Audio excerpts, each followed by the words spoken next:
लोग गिरफ्तार हुए हैं, जिसमें 3 बांग्लादेशी नेशनल हैं और एक उनका ट्रांसलेटर जो इंडियन था और एक डॉक्टर और उसके 2 हॉस्पिटल स्टाफ, तो कुल 7 गिरफ्तार हुए हैं। अच्छा, जो डॉक्टर हैं वो 2 अस्पतालों से बताए जा रहे हैं, तो क्या रोल था अस्पताल का, कैसे पूरा ऑपरेट करते नहीं, थे? वो सेम ही डॉक्टर 2 हॉस्पिटल में ऑपरेट करती थी, अलग नहीं है, एक ही डॉक्टर 2 हॉस्पिटल में ऑपरेट करती थी।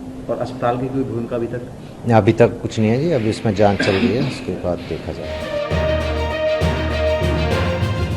सोचिए जरा, अगर किसी दिन आपको पता चले कि आपके अंगों का ट्रांसप्लांट गलत तरीके से किया गया, तो आपका क्या हाल होगा।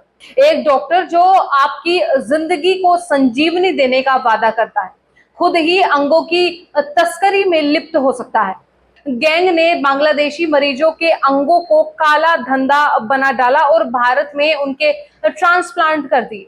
काली करतूत ने डॉक्टरों को भगवान की पदवी से बिल्कुल दूर कर दिया, या आप यह कह सकें कि इंसान, भगवान और जानवर, अगर इन तीनों की पदवी से भी कोई अलग पदवी होती होगी तो वह इस महिला डॉक्टर को मिलनी चाहिए।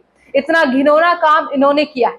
आरोप है कि उन्होंने बांग्लादेशी मरीजों के लिए फर्जी दस्तावेज बनाए और उनके अंगों का ट्रांसप्लांट किया। इस पूरी प्रक्रिया में अंग दाताओं को 4 से 5 लाख रुपए में खरीदा जाता था और प्राप्तकर्ताओं से 20 से 30 लाख रुपए वसूले जाते थे। क्या यह सुनकर आपको विश्वास हो रहा है कि एक डॉक्टर इतनी बड़ी धोखाधड़ी कर सकता है। यह सिर्फ एक मेडिकल फ्रॉड नहीं, बल्कि एक पूरी की पूरी अपराध की दुनिया है। इस घिनौने काम में अस्पतालों की चुप्पी और बेपरवाही भी सवाल उठाती है। अस्पतालों की जिम्मेदारी से भागना, क्या इन अस्पतालों के अपनी नैतिक जिम्मेदारी निभाई है? क्या इनकी निगरानी इतनी कमजोर है कि एक डॉक्टर ऐसे गोरख धंधे को अंजाम दे सके? यह सवाल खुद में बड़ा है और इसका उत्तर भी ढूंढना होगा। अस्पतालों को चाहिए कि वे अपने स्टाफ की गतिविधियों पर कड़ी निगरानी रखें और किसी भी प्रकार की अवैध गतिविधियों को पूरी तरह से खत्म करें।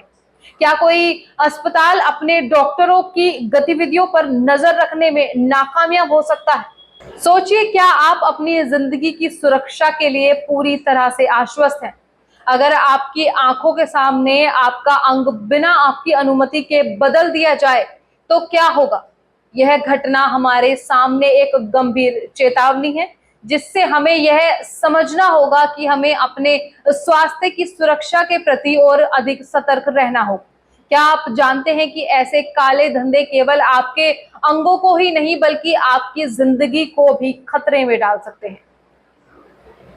आज हमें यह तय करने की जरूरत है कि चिकित्सा क्षेत्र में सुधार के लिए सिर्फ दुआ नहीं, बल्कि ठोस कदम उठाने होंगे। हमें यह सुनिश्चित करना होगा कि हमारे स्वास्थ्य की रक्षा पूरी तरह से हो और किसी भी संदिग्ध गतिविधि की तुरंत रिपोर्ट की जाए। क्या हम अपनी जिम्मेदारी निभाते हुए अस्पतालों और चिकित्सा पेशेवरों को नैतिक रूप से जवाबदेह बना सकते हैं? आखिरकार यह हमारा ही समाज है जो ऐसे अपराधों की जड़ को समाप्त कर सकता है। अगर हम नहीं चाहेंगे कि हमारी जीवन की कोई कीमत हो, तो हमें मिलकर इस तरह की घटनाओं को रोकने के लिए कार्य करना होगा। आपके स्वास्थ्य और सुरक्षा का अधिकार आपके हाथ में है। आइए हम सब मिलकर एक मजबूत और सुरक्षित चिकित्सा प्रणाली की दिशा में कदम बढ़ाएं। फिलहाल इस रिपोर्ट में बस इतना ही। इस मुद्दे से जुड़े कोई भी सवाल या अपने विचार आप हमें हमारे कमेंट में लिख सकते हैं।